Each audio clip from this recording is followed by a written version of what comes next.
तत्सत् अखण्डमण्डलाकारं व्याप्तं येन चराचरं तत्पदं दर्शितं येन तस्मै सद्गुरुवे नमः। परमात्म स्वरूप सद्गुरु को नमन करके पुण्य नगर अमृतसर में श्रीमद् भागवत कथा का प्रारंभ कर रहे हैं। हम सभी ने वैदिक साहित्य और कथानक को कैसे समझना चाहिए, इन सब का यथार्थ लक्ष्य समझा।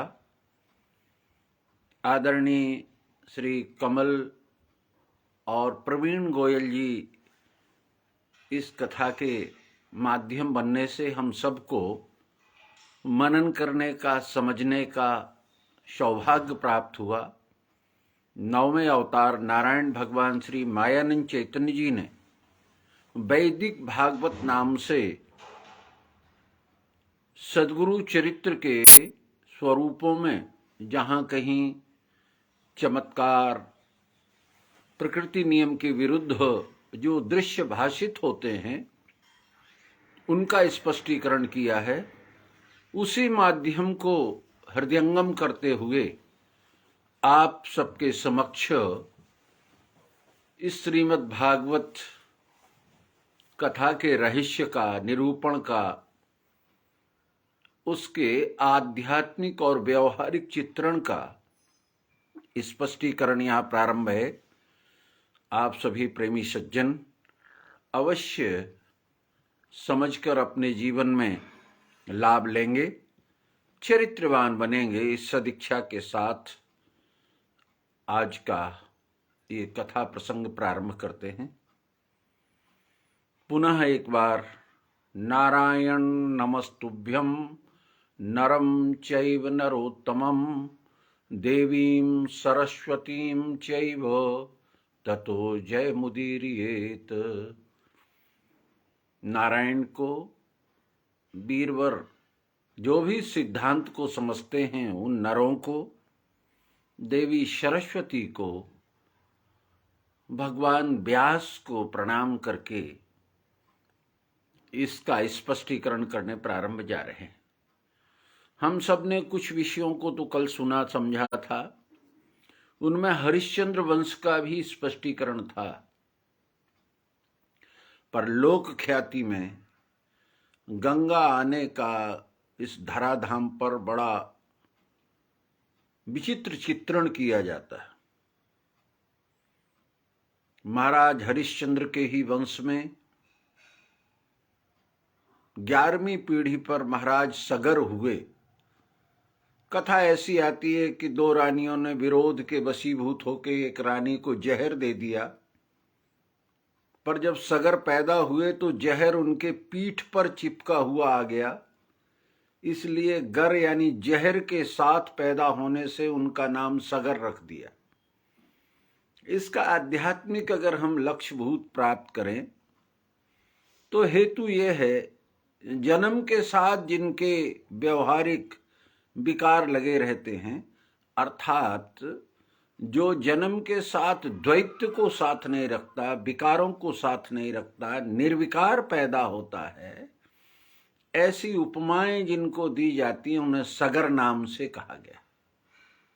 उन्होंने देखा कि मेरे राज्य में बहुत दूर तक का क्षेत्र प्यास से, पानी से, उपज आदि की समृद्धि से कमजोर है, क्यों ना यहाँ गंगा को लाया जाए। आत्मरूप से जिन्हों गंगा जो जल रूप से विभूति है, वो तो महाराज हरिश्चंद्र के समय में भी मौजूद थी, उपस्थित थी। महाराज हरिश्चंद्र उसी गंगा में स्नान करते थे, इसलिए जल की गंगा लाने का प्रयोजन नहीं है। रामचरितमानस में भी 2 प्रकार की गंगाएं, श्रीमद् भागवत में भी 2 प्रकार की गंगाओं का वर्णन है। या स्नाता पाप हरता साधु संगम गंगया, साधुओं की संगत भी गंगा है। इसलिए मानस में जड़ और चेतन 2 प्रकार की गंगाओं का, जो चलता फिरता गंगा है वो संत समाज है, तत्वदर्शी लोग हैं जो जीवों का कल्याण करते हैं, उद्धार करते हैं, मुक्त करते हैं। और विभूति रूप जल की बड़ी राशि वो भी गंगा है, जो संसार को जल आदि दे करके तृप्त करती है, उपज में और पेय आदि जलों में सहयोगी होती है। इस प्रकार से महाराज सगर ने अपनी जनता को तृप्त करने के लिए गंगा की कैनाल या नहर काटने का प्रयास किया। ये गंगा लाने का हेतु व्यवहारिक दृष्टि से लगता है। अध्यात्म दृष्टि से महाराज सगर ने गर यानी जहर न होते हुए विषमता ही जहर है और समता ही अमृत है, इसलिए विषम गरल यही पान किए। भगवान शंकर विषमता को पान करते हैं, समता की स्थापना करते हैं। और समता तभी संभव है जब विज्ञान प्राप्त हो, बिन विज्ञान के समता आवे। विज्ञान से ही समत्व मूलक प्रोद्बोध या विश्वरूप दर्शन प्राप्त होता है। तो सगर ने भी वो प्रयास किया अध्यात्म दृष्टि से विज्ञान लाने का, लोगों को कल्याण करने का, चरित्र में बदलाव लाने का, और व्यवहार दृष्टि से गंगा की विशाल जल राशि को अपने क्षेत्र में लाने का। दोनों पक्षों का विवेक युक्त विचार करते हुए यहां लक्ष्यभूत सिद्धांत प्रस्तुत करते हैं। महाराज सगर के प्रयास में ये पूरा नहीं हो सका। उनके ही पुत्र महाराज दिलीप हुए। दिलीप ने कहा, कहां जल आदि लाने की व्यवस्थाएं करते हो व्यवहारिक दृष्टि से? एक काम करो, ये खेती बाड़ी आदि आदि की ज्यादा व्यवस्थाएं मत करो, गो पालन शुरू कर दो। अच्छी एक एक आदमी 100 गायें रखो, जंगल में चराओ, दूध पियो, मस्त रहो। कहाँ खेती बाड़ी दुनिया का ये झंझट पालते हो। अर्थात दिलीप ने गौ पालन पर विशेष जोर दिया। दिलीप गौ भक्त माने जाते हैं। और कथा, एक एक शेर ने गौ को जब दबा लिया, मारना चाहा, तो दिलीप ने कहा कि भाई तू इसे क्यों दबा रहा है? उसने कहा मेरा भोजन है, आखिर मैं क्या खाऊंगा? तो दिलीप स्वयं प्रस्तुत हो गए कि गाय को छोड़ दे, बदले में मैं अपना शरीर तुझे अर्पण करता हूं। ऐसी कथा है। इसका भी अध्यात्म विज्ञान में अर्थ है। गो नाम इंद्रियों का भी है। दिलीप ज्ञान में इंद्रियों तक विचार करते रहे।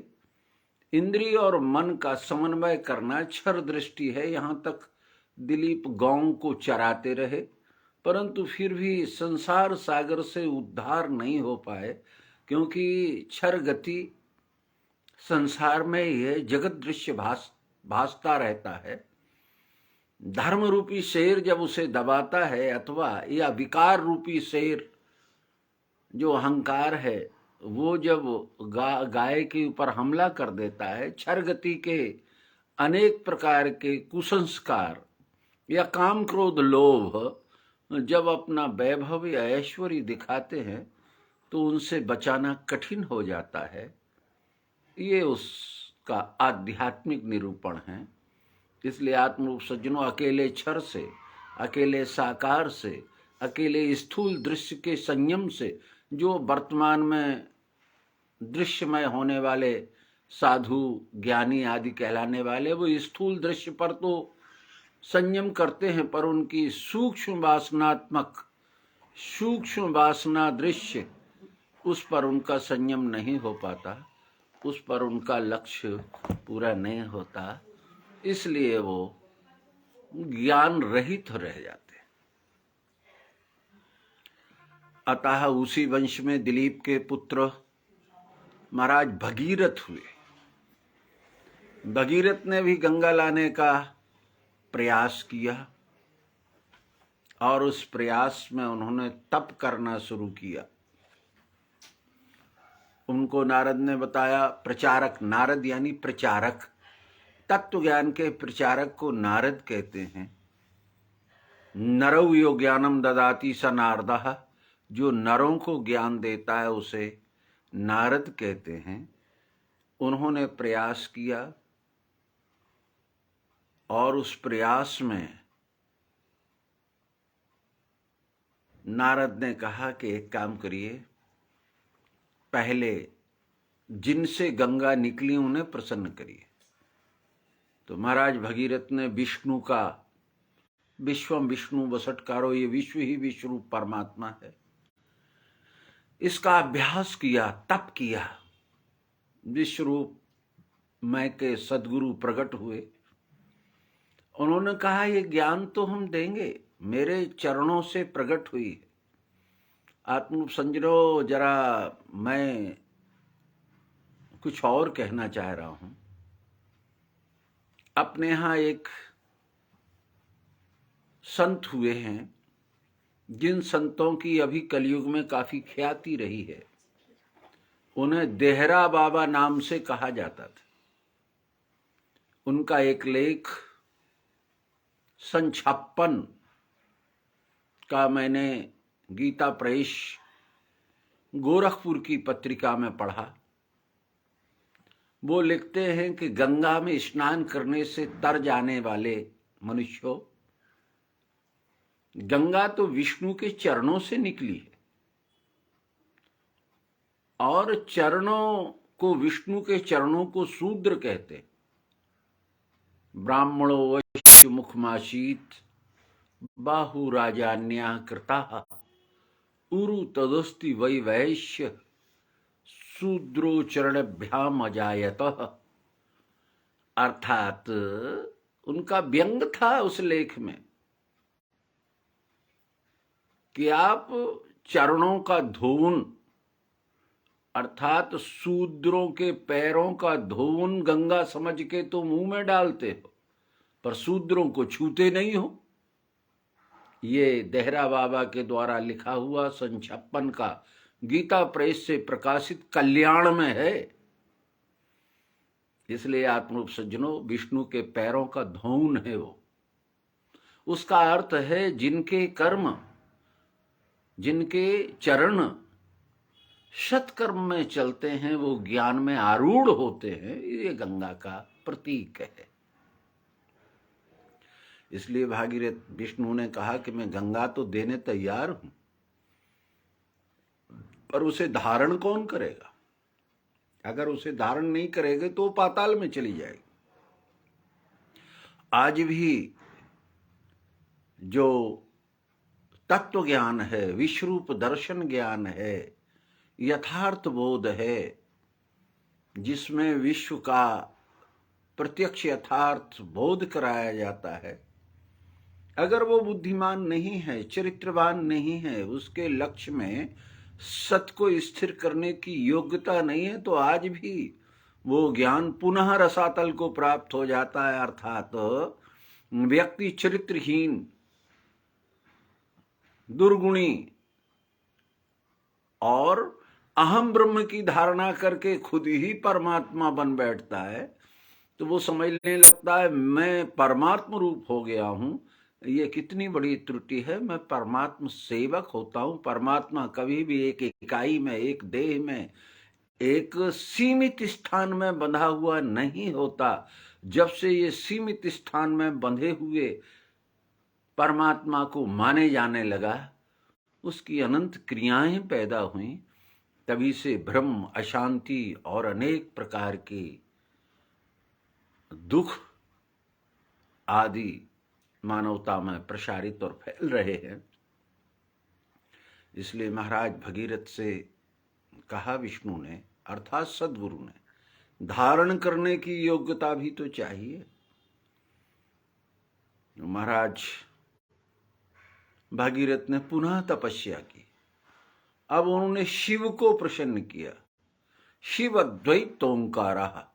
शिव के दो अर्थ होते हैं, एक तो वो पार्वती पति जो ब्रह्मा के पुत्र हैं, और दूसरा हमारी बुद्धि रूपी, कल्याण रूप हमारी बुद्धि जो शिवो हम नाम से, मैं ही शिव स्वरूप हूं, कल्याण रूप हूं। इंद्रिय मन बुद्धि चित्तादि ना हम, केवलो शिवो हम, केवल शिव स्वरूप हूं, कल्याण रूप हूं। ऐसा निश्चय जब किया, अर्थात भगवान शंकर तत्वदर्शी, बुद्धिमान, विवेकशील, विचारवान, निश्चयी, चरित्रवान ऐसा व्यक्ति शिव कहलाया।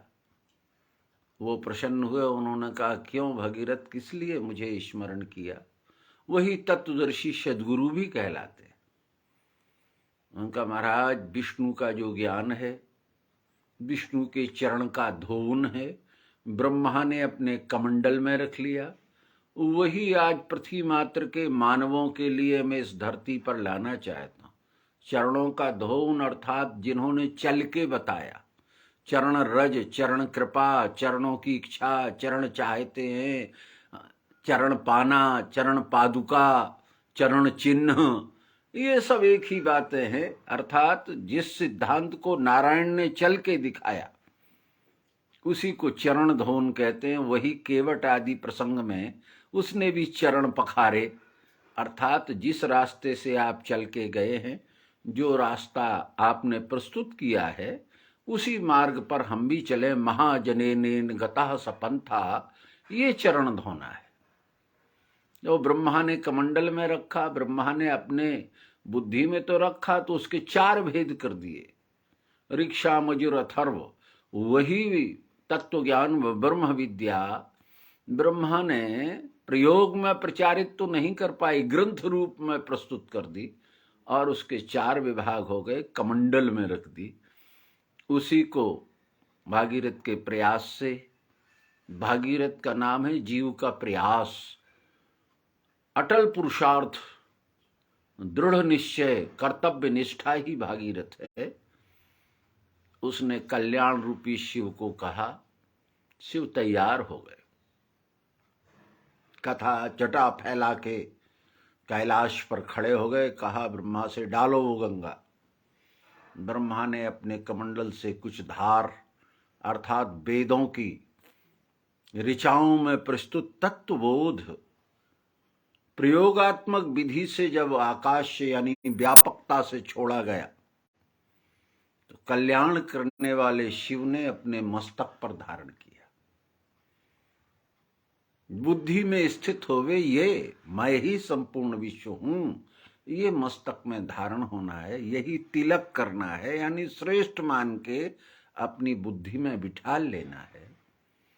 वो जब मस्तक में आया ज्ञान, वो गंगा जब मस्तक में आई, शिव ने कहा अभी नहीं दी जा सकती, इसको 12 वर्ष तक मेरी जटाओं में घूमना पड़ेगा। ये भी एक प्रतीकात्मक भाषा है। 12 वर्ष तक जटाओं में अर्थात अनेक शाखाओं में उस ज्ञान को जब तक 12 साल का एक तप होता है, पूरी तरह से प्रकृति के 8 अंग, 9वां उसका साम्य स्वरूप, 10वां अक्षर, फिर उसमें विलय होना और विलय होकर चरित्र में आ जाना, ये 12 विभाग हो जाते हैं। इन्हीं को निश्चय के बाद पश्चात बीज भक्ति का अनन्य बढ़ने लगे। अकर्म रूप से भक्ति और अनन्यता के साथ कर्तापन का जब अभाव हो जाए, ऐसा निश्चय में स्थिर हो जाने को बुद्धि में वो ज्ञान 12 साल घूमा। अर्थात भगवान शिव की जटाओं में, शाखाओं में, त्रिगुण में कितनी शाखाएं हैं, पंचभूतों में कितनी शाखाएं हैं, पंच तत्वों में कितनी शाखाएं हैं, साम्य अवस्था कैसे जानी देखी समझी जाती है, उसमें स्थित रहने वाला अक्षर अविनाशी तत्व जो अस्थि रूप है, वो भांति और प्रिय किस तरह से होकर कार्य कारण रूप होता है, ऐसा सब समझ के मेरा विलय कहाँ होगा, मेरा अधिष्ठान कहाँ है, जिसमें मेरी तद्रूपता और एक रूपता हो जाती है। उस अखंडता के निश्चय में जब निश्चितता आ जाती है, तब हमारा चरित्र लोक व्यवहार में स्थायी रूप से दिखाई देता है। मोक्ष की अनुभूति होकर जो कर्म होता है, वही संसार को सुखदायी, निर्विकार और कर्ताभिमान रहित होता है। यही मोक्ष का अनुभव स्वयं को भी आता है और दूसरों को भी देने की सामर्थ्य रखता है। ऐसे भगवान शिव कल्याण करने वाले सद्गुरु की बुद्धि में जब वह 12 साल घूमे, तब भगीरथ नाम जीव को कहा, हाँ अब ये तुम्हारे उपयोगी हो गया, अब तुम इसे ले जाओ। अब देने की कला, यही मायानंद जी ने गुरु से प्राप्त हुआ ज्ञान जब उन्हें विशुद्धानंद सरस्वती से मिला, तब उन्होंने उसका अखंड तप करके मानवों को कैसे दिया जाए, और मानवों को देने के लिए जो उन्होंने तप किया, अभ्यास किया, और उस अभ्यास का स्वरूप दिव्य दृष्टि सर्वांग योग के रूप में मानवता को सरल सहज युक्ति प्राप्त हुई। जो बात वेदों में लाखों श्लोक में कही गई, भगवान श्री कृष्ण जी ने उसे कुछ समय में कहा था, व्यास ने उसे 700 श्लोक में लिखा, और भगवान मायानंद जी ने वही संपूर्ण वेदों का सार 1888 अक्षरों में लिख के मानवता को प्रस्तुत कर दिया। ये उस मनन का एक लक्ष्य है जो वर्तमान में उपस्थित है। महाराज भगीरथ अपने रथ से, इसे भी समझ लेना है, शरीर ही रथ है, इंद्रियां घोड़े हैं, संयम लगाम है, बुद्धि सारथी है, और जीवात्मा इस देह में बैठा हुआ रथी है।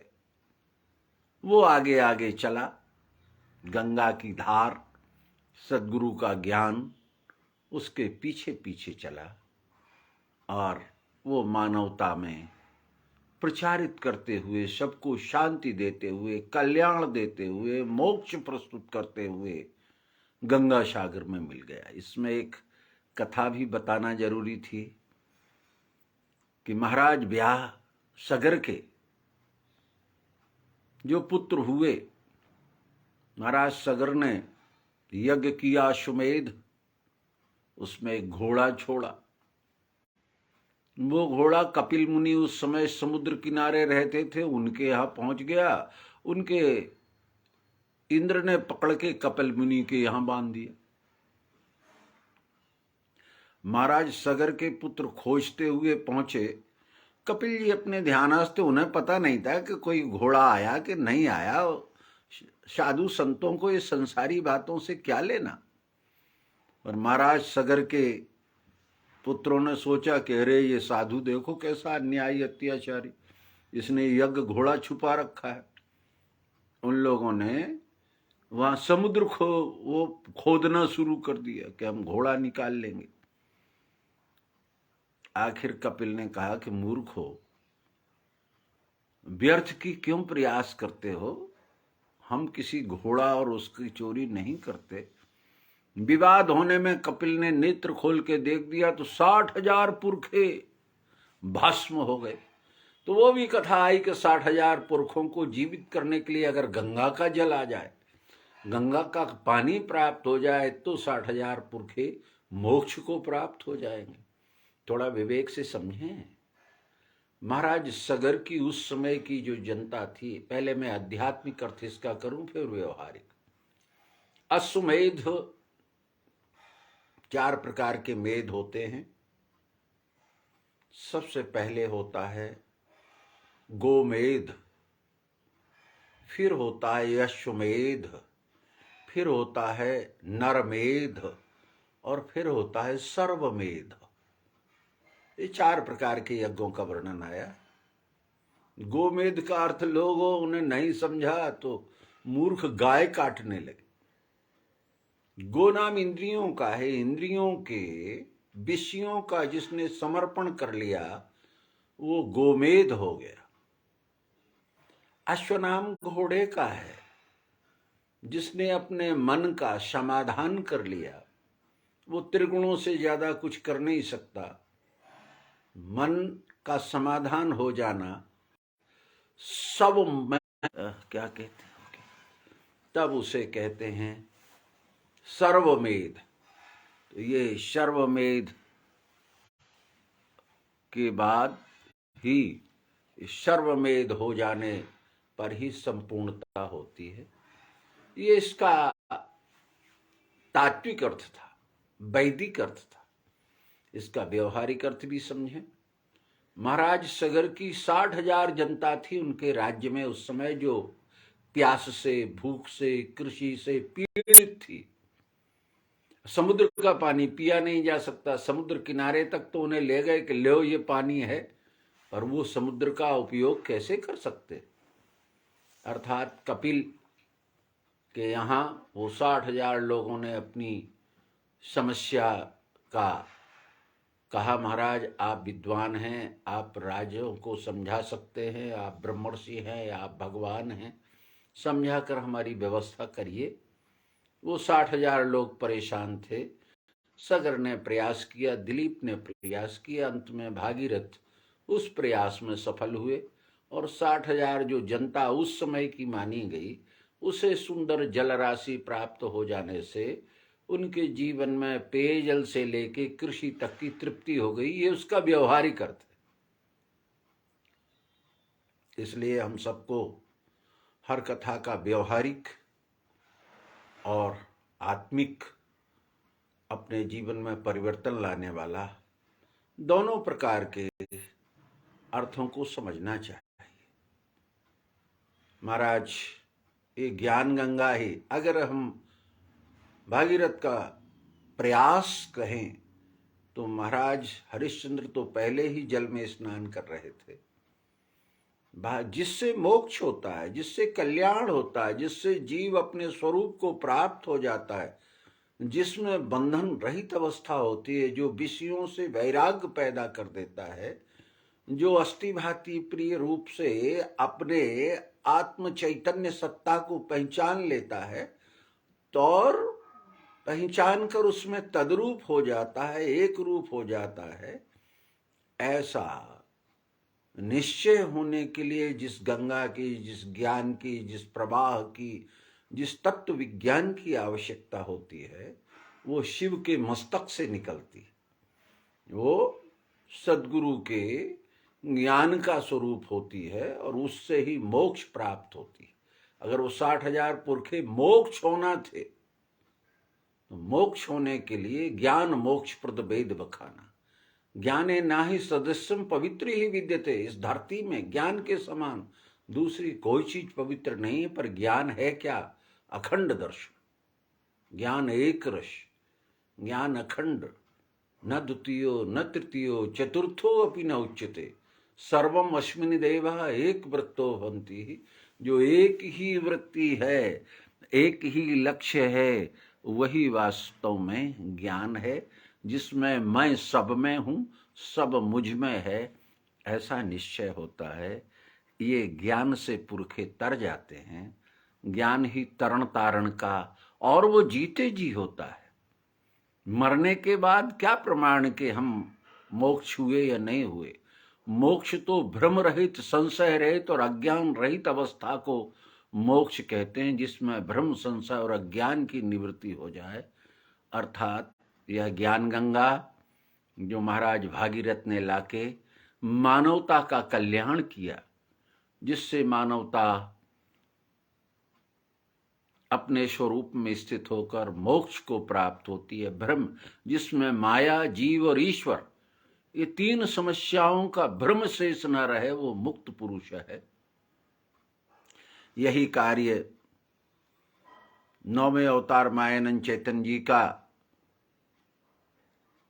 पूर्व संचालक स्वामी स्वराजानंद जी से लेकर वर्तमान के संचालक, अनन्य भक्त, अनन्य सेवक और प्रचारक इस ज्ञान गंगा को मानवता में सदैव प्रसारित कर रहे हैं।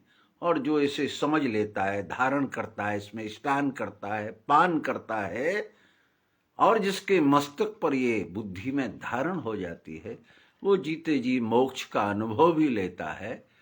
ऐसा वर्तमान में भी देखने में है।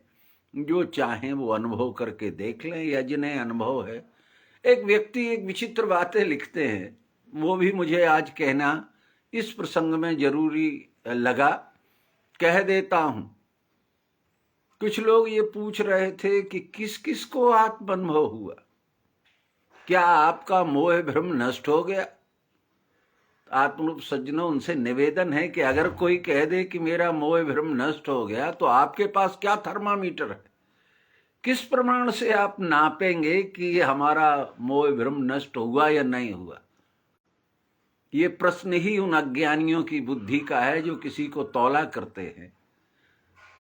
रजो रागात्मकम विद्धि, ये रजोगुणी विचार, सदैव छोटा बड़ा ऊंचा नीचा ग्रहण त्याग, ये बुद्धुओं की बुद्धि के अर्थ हैं। इसलिए पहले अपनी निश्चय में देखें, जिन्हें स्वयं का मोह और भ्रम नष्ट होगा। मैं व्यंग करता हूं, अर्जुन के सामने उसके घर के सब लोग मर रहे थे, उसे समस्या थी तो समाधान हुई। जिन्हें ये प्रश्न उदय होता उनके कौन कौन मर रहे हैं, पहले वो अपने लोगों का मृत्यु का तो देखें, स्वयं से लेकर सबकी।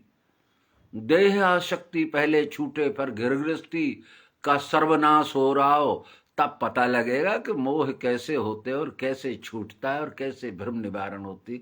प्रश्न करना कराना, ये किसी अर्जुन से या कृष्ण से तुलना करना, ये जीव बुद्धि का अज्ञान कहलाता है। इसलिए आत्मरूप सज्जनों, किसी भी व्यक्ति की किसी भी भावना या तुलना को हमारे पास कोई प्रमाण नहीं है कि हम उसे किसी तराजू में या किसी विवेक में तौले।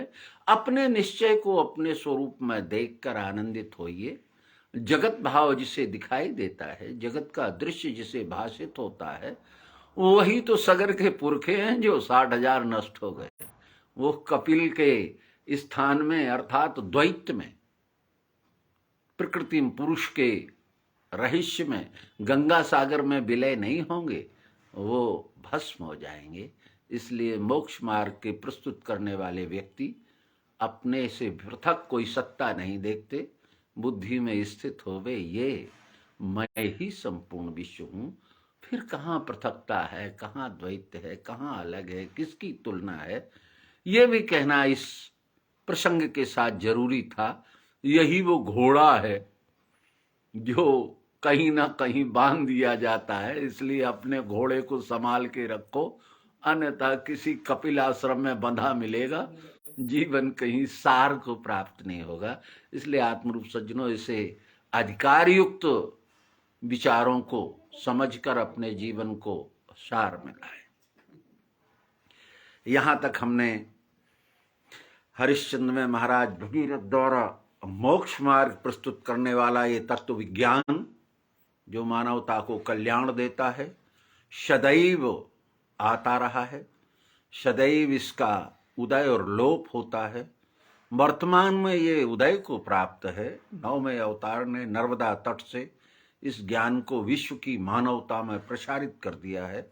और ऐसा कहा जाता है, जो इसे ले जाने में, प्रचारित करने में, फैलाने में, लोगों की बुद्धि तक पहुंचाने में सहयोगी होगा, वो कृतयुग सतयुग लाने का अधिकारी होगा।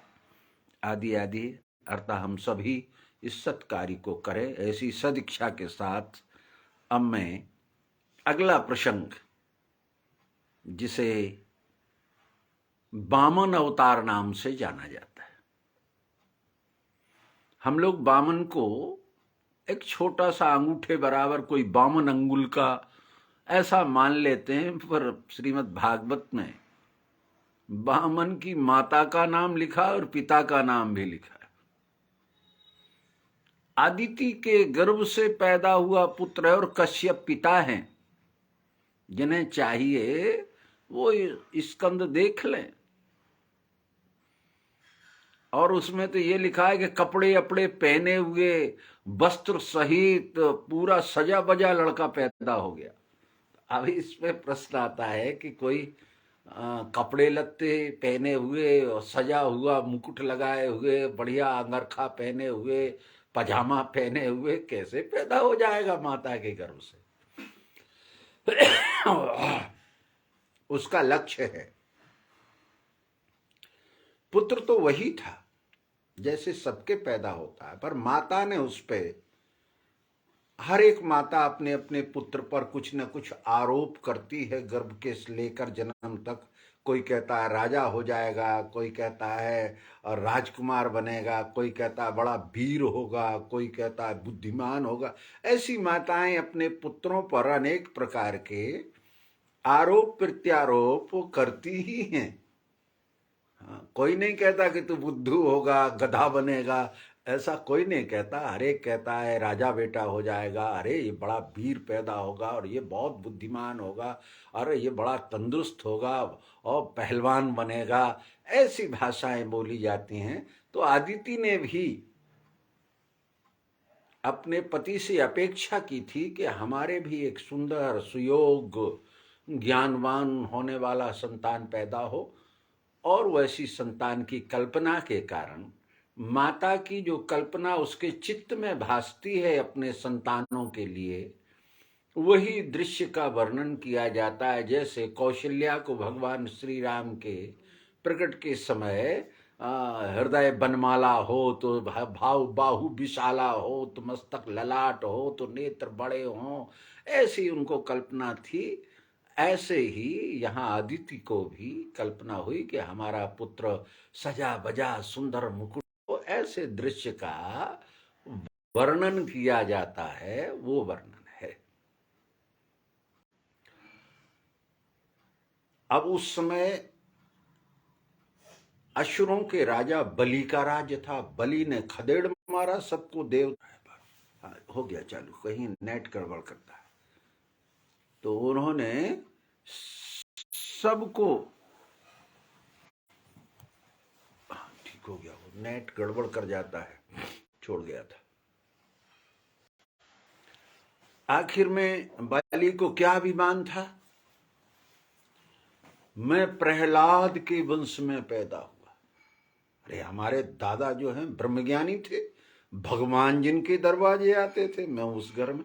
और हमारे पिता बैरोचन जिन्हें ब्रह्म ज्ञान का प्रमाण पत्र प्राप्त था, उनका पुत्र मैं, तो मैं किस बात में कम हूं?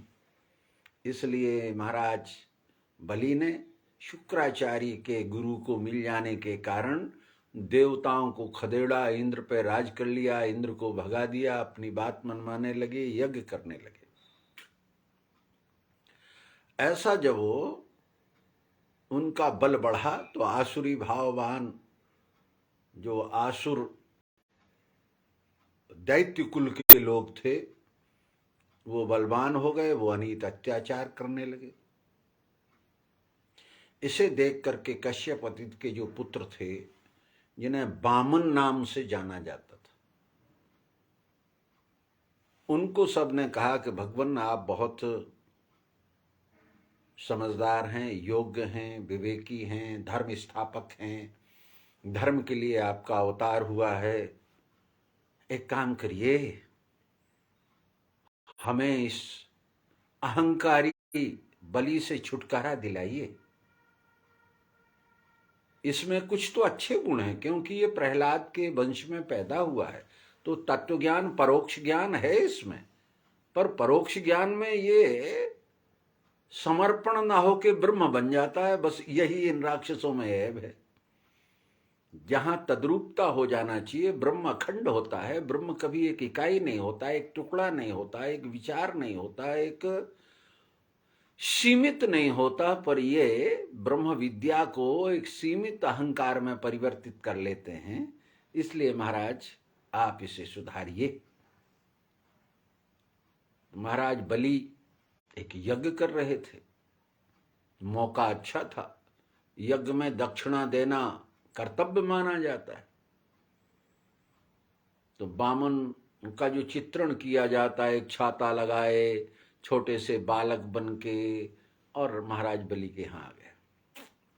उसका अर्थ है भगवान विराट भी है, भगवान छोटा भी है। अणुअणियान महितो महियान, वो छोटे से छोटा है, बड़े से बड़ा। उसने देखा अहंकारी के यहाँ अगर जाना है तो छोटे बन के जाओ, अहंकारी के यहाँ बड़े बन के जाओगे तो घास नहीं डालेगा, वो कहेगा तेरे जैसे बहुत देखे हैं, आते जाते रहते हैं। बिना विनम्रता ही विज्ञान का लक्षण है। विद्या ददाति विनयम, विनम्रता से ही किसी पर विजय पाई जा सकती है। इन लक्षणों के साथ बामन भगवान महाराज बलि के द्वार पर गए। भिक्षाम देहि, मैं आपसे भिक्षा मांगने आया हूं। उनका बताओ बटू क्या चाहिए? कहा बस चाहिए कुछ नहीं महाराज, तपस्या करना है, साधना करना है। तुम पृथ्वीपति हो, सारी पृथ्वी पर तुम्हारा अधिकार है। मुझे 3 पग धरती चाहिए, 3 पग स्थान पर। लोग बाग, हम लोग जो हैं भाषा में भूमि बोल देते हैं, भूमि नहीं है वो। उन्होंने भूमि मांगना तो हो जाता, भूमि तो एक गति है, क्षर है, पर उनका मुझे 3 पग स्थान चाहिए। भाषा ये थी भगवान की। और बाली समझ बैठा कि 3 पग धरती मांग रहे, वो 3 पग का स्थान मांग रहे थे। बस यही अवतारों की विद्या को, यही वैदिक साहित्य को, यही भागवत की कथा की भाषा को तत्व दर्शन के बिना ठीक से, जैसे महाराज बलि नहीं समझ पाए, ऐसे ही हम लोग भी नहीं समझ पाते। तो अभिमानी बलि ने कह दिया, क्या बड़ी चीज मांगता है, 3 पग धरती नाप ले, मैं तैयार हूं। तो कहते हैं उनका ऐसे नहीं, तू संकल्प कर। तो कमंडल से अब जो शुक्राचार्य थे उनने पहचान लिया कि ये तो भगवान है। तो कमंडल से जिससे जल निकलना था वो कमंडल में घुस गए, उसमें आंख लगा के बैठ गए कि देखे पानी ना निकल पाए, नहीं तो संकल्प हो जाएगा। तो भगवान ने, कहते हैं कि ये जो सीख होती है, वो सीख जो है वो कमंडल की नोक में, जो ऐसा नोक होती कमंडल की, वो नोक में उन्होंने सीख डाल दी। तो शुक्राचार्य आंख लगा के देख रहे थे, तो उनकी सीख आंख में घुस गई, तो एक आंख फूट गई। ऐसा कथा लिखी। इसका अर्थ भी समझ लीजिए। देह ही कमंडल है, इसमें विषया, हमारे विषयों का अभाव हो जाएगा, हमारे विषयों का की प्राप्ति समाप्त हो जाएगी, हमारे विषय नहीं हमें मिल पाएंगे। तो इसमें जो शुक्राचार्य हैं, वो अड़ के बैठ जाते हैं कि ओ ज्ञान, ज्ञान अपनी जगह, उसे होने दो, ठीक है, ज्ञान से क्या लेना देना, हम इसमें से संकल्प नहीं निकलने देंगे। यानी ज्ञान तो ज्ञान है, अब भैया यहीं तक सुन लो, करना तो वही पड़ेगा, हमारा घर गृहस्थी व्यवहार समाज, मुझे तो उसी में रहना, तो वो उसमें अड़ा रहता है। भगवान ने क्या किया, उसमें सीख डाल दी। विवेकी जनों, संसार के व्यवहार से मत समझिए, तत्व ज्ञान से समझिए। वो नली में सीख नहीं डाल दी, सीख डाल दी, शिक्षा। और सीख डाल के समझाया, शुक्राचार्य तू गुरु बना फिरता है तो द्वैत क्यों रखता है मुझ में और राक्षसों में। सीख प्राप्त कर, एक नयन, एक आंख से देख, जैसा मुझे देख वैसा बाली को देख। तो हम लोग समझते हैं आंख फोड़ डाली, आंख नहीं फोड़ी, बल्कि द्वैत देखने वाले जो 2 नेत्र हैं उसमें सीख डाल के एक आंख कर दी, एक नयन, एक दृष्टि, एक लक्ष्य, एक पक्का इरादा, ये सीख दिलवा दी, संकल्प हो गया। तो ये शिक्षा प्राप्त हो कि हमारी इंद्रियां, हमारा मन, हमारी बुद्धि एकम सत्विप्रा बहुधा वदंती, राम अखंड एक सीतावर, एक ही उस तत्व को देखे, द्वैत दृष्टि से ना देखे। ये द्वैत दृष्टि देखने से परमात्मा प्राप्ति नहीं होती। फिर कैसा गुरु जिसे द्वैत दिखाई देता है। ये भगवान ने सीख से एक आंख अर्थात शिक्षा देके द्वैत देखने को एक अखंड द्वैत में निरूपण करना, ये उसका लक्ष्य है। संकल्प कर दिया। अब यहां कह ही दिया शुक्राचार्य, फिर भी नहीं माने, कहा ये भगवान है, तुम्हें ठगने आए हैं। तो उसने कहा और भी अच्छा है, कम से कम एक भगवान मेरे दरवाजे भिखारी तो बना, इससे बड़ा और क्या हो सकता है। मैं तो देने तैयार हूं, क्योंकि मैं प्रहलाद का नाती हूं और वैरोचन का पुत्र हूं।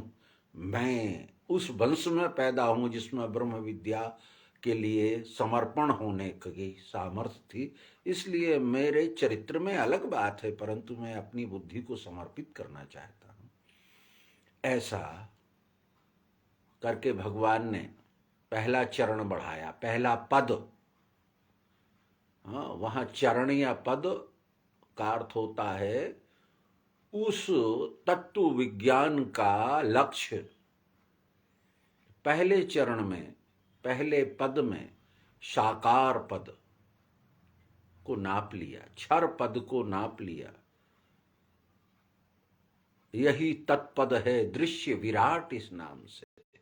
वो तत्पद त्वम पद लय करे। तत्त्वम आशी ही पद में दोनों तत्पद और त्वम पद दोनों का लय होता है। एक पद से उन्होंने तत्पद, शाखा, ये सब जो भी दिख रहा है आद्यंत मत रहित, पृथ्वी जल अग्नि वायु आकाश सत्रस्तम साम्य, इसी का वर्णन किया था कि साम्यावस्था में अंगूठा घुस गया। जब साम्यावस्था में अंगूठा घुस जाएगा तो अक्षर का बोध हो जाएगा, ज्ञान की गंगा निकल आएगी, अविनाशी तत्व का बोध हो जाएगा। ये रूपक वर्णन किया कि जब उन्होंने पांव फैलाया और जब आकाश में गए और अंगूठे से फट गया आकाश, अर्थात साम्य अवस्था में अक्षर का बोध हो गया। क्योंकि अक्षर कहीं भी अविनाशी तत्व जब भी मिलेगा समान रूप से समम सर्वेषु भूतेषु तिष्ठन्तम परमेश्वरम, समान रूप से सर्वत्र अविनाशी तत्व एक रस रहता है, वो सामान्य चैतन्य रूप से स्थित है। ऐसा बोध जो हो जाए वो ज्ञान की गंगा उनके प्राप्त हो जाती है। तो ये भी एक पक्ष से उसे नाप लिया। दूसरे पद से अविनाशी तत्व जो सर्वत्र अखंड एक रस चैतन्य सत्ता है उसको नाप लिया। अब का भी है तीसरा और बताते जगह कहाँ है। एक साकार है, एक निराकार है, एक जड़ है, एक चेतन है, एक जगत है, एक ईश्वर है, सब तो है। अब और बता क्या रह गया। वाली ने कहा महाराज अब हमें तो नहीं बोध हो रहा है। तो उन्होंने कहा तू बचा है जो दोनों को जान रहा है। ये जानने वाले को कैसे जाने जो कह के छोड़ देते हैं। तत्व विज्ञान भगवान की कृपा यही है कि वो जानने वाले को विलय कर देते। जानत तुम्हें तुम्हें हो जाई वाला लक्ष्य हो जाता है। जैसे मैं आत्मा को भी जानता हूं कि मैं अविनाशी हूं और देह को भी जानता हूं कि ये जन्मने मरने वाला है, तो फिर मैं कौन हूं जो दोनों को जानता है। ये जो लखन गए दो मिले, लखनहार में तीसरा, ये तीसरा जो विश्व अधिष्ठान है उसी का अंश, उसी की एक देह में अंश कहलाता है। वही अज्ञान दिशा से जीव कहलाता है, वही ज्ञान दशा में ईश्वर कहलाता है। और जब वो तद्रूप हो जाता है तो सर्वरूप होता है। जहां अपना विलय हो जाता है तो उसने कहा मैं ही बचा हूं जो ज्ञान का अभिमान है।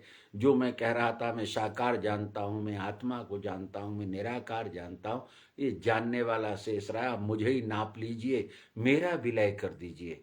जब तक ये जानने वाला जानी हुई वस्तु में विलय नहीं होता, तद्रूप नहीं होता, एक रस नहीं होता, तब तक ये जानने का अभिमान जब तक नष्ट नहीं होता। यस ज्ञात्वा नेह भूयो निज्ञातव्यम अविशिष्यते, जिसके जान लेने के बाद कुछ जानना शेष नहीं रहता, ऐसा लक्ष्य वाली ने अपने आप को समर्पित कर दिया, अपनी बुद्धि को समर्पित कर दिया, अपने चित्त को समर्पित कर दिया। और जो समर्पित हो जाता है वो वही हो जाता है। तत्पश्यति ही तद आशी तत्भवती ही, ऐसी भगवती श्रुति कहती है तत्पश्यति, जो जैसा देखता है, तत् आशीत उसमें बैठता है, तद भवती वही हो जाता है। अब कोई भेद नहीं रहा। बाली में, भगवान में, विश्व रूप में, अखंडता में, शाश्वतता में, सनातन में, उस निर्विकार चैतन्य सत्ता में कोई जब भेद नहीं रहा तो फिर उसने कहा कि अब मैं जब अनन्य एक रूप हो गया, अब मैं तू ताहे तो ही नहीं भेदा, अब कोई भेद नहीं है महाराज, अभेद हो गए हैं। तो फिर आप भगवान कैसे और मैं भक्त कैसा। फिर भी अगर भगवान भक्त बन के, क्योंकि बिना द्वैत के व्यवहार नहीं होता, तो एक काम करिए, हम राक्षस राज हैं, हम दैत्य वंश में पैदा हुए हैं, कभी भी विकार आ सकता है, संघात संजायते हो सकते हैं। एक काम करो, आप मेरे दरवाजे पर रहो, मैं ये आपसे वरदान मांगता हूं कि आप मेरे द्वार पे द्वारपाल रहिए। क्या सुंदर बात है। हम लोग भी चाहते हैं, तत्वदर्शी चाहता है कि आप मेरे द्वार पर सदैव रहें। जब आप द्वार पे रहेंगे तो ना तो उधर से कोई विकार अंदर घुस पाएगा, ना अंतस्थ का विकार कोई बाहर जा पाएगा। विकारों को कोई जगह ही नहीं मिलेगी। देवता जब तक बैठे होते हैं दरवाजे पर तो वो अपने अपने विषयों के भोगने के लिए द्वार खोल देते हैं, पर जब भगवान ही दरवाजे पर पहरा देगा तो फिर विकार आएंगे कहां से। गाना गा देते हैं हम, चक्र सुदर्शन है रखवारा। हाँ, वो जो सुदर्शन है, जो सुंदर दर्शन है, जो कर्म का चक्र गति है, वो कठिन कर्मों का काट करता रहता है, विकारों को नष्ट करता रहता है। इसलिए महाराज बलि ने कहा कि आप मेरे द्वार पे रहो। और भगवान के द्वार पे पहरा देने लगे। कथा आई कि अब साल भर बीत गई, लौटे ही नहीं। तो इनको ब्याही थी लक्ष्मी। तो लक्ष्मी ने कहा कि मेरा पति लौटे ही नहीं है, साल भर बीत गई, तो मैं जाऊं। गए तो वहां द्वार पे डंडा लिए बैठे, द्वार रखा रहे महाराज बलि का।